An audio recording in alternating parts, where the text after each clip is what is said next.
Playing strategy games, like chess and checkers, couples intellectual activity with competition. By playing games, we can often exercise and improve our intellectual skills. The competition adds excitement and allows us to compare our skills to those of others. Same motivation accounts for interest in computer game playing as a test bed for artificial intelligence. Programs that think better should be able to win more games, and so we can use competition as an evaluation technique for intelligent systems. Unfortunately, building programs to play specific games has limited value in artificial intelligence. To begin with, specialized game players are very narrow. They're often good at one game, but not so good at others.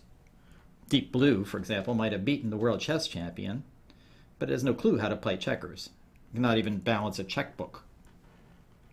The second problem with specialized game playing is that such systems do not do only part of the work.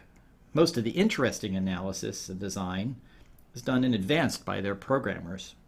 Systems themselves might just as well be teleoperated. However, all is not lost.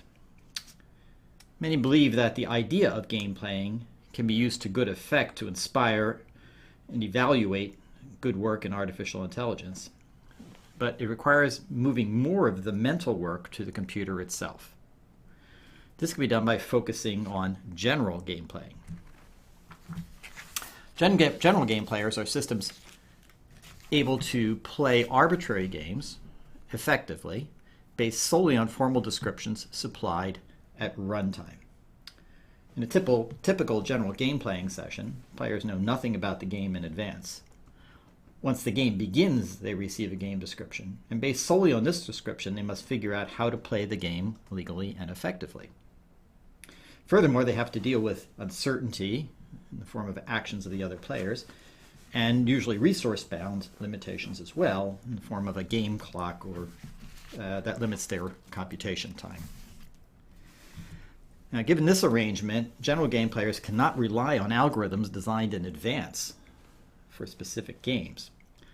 General game playing expertise depends on intelligence on the part of the game player and not just intelligence of the programmer of the game player. In order to perform well, general game players typically incorporate ideas from multiple sub-areas of artificial intelligence, such as knowledge representation, reasoning, rational decision-making, and so forth. The upshot of this is that general game players are able to play different kinds of games. They can play simple games like tic-tac-toe and complex games like chess, games with simultaneous play like diplomacy, and games with alternating play like Risk, games with complete information or games with incomplete information such as Battleship, games with different numbers of players, games with or without communication among the players, zero-sum games, cooperative games, and so forth.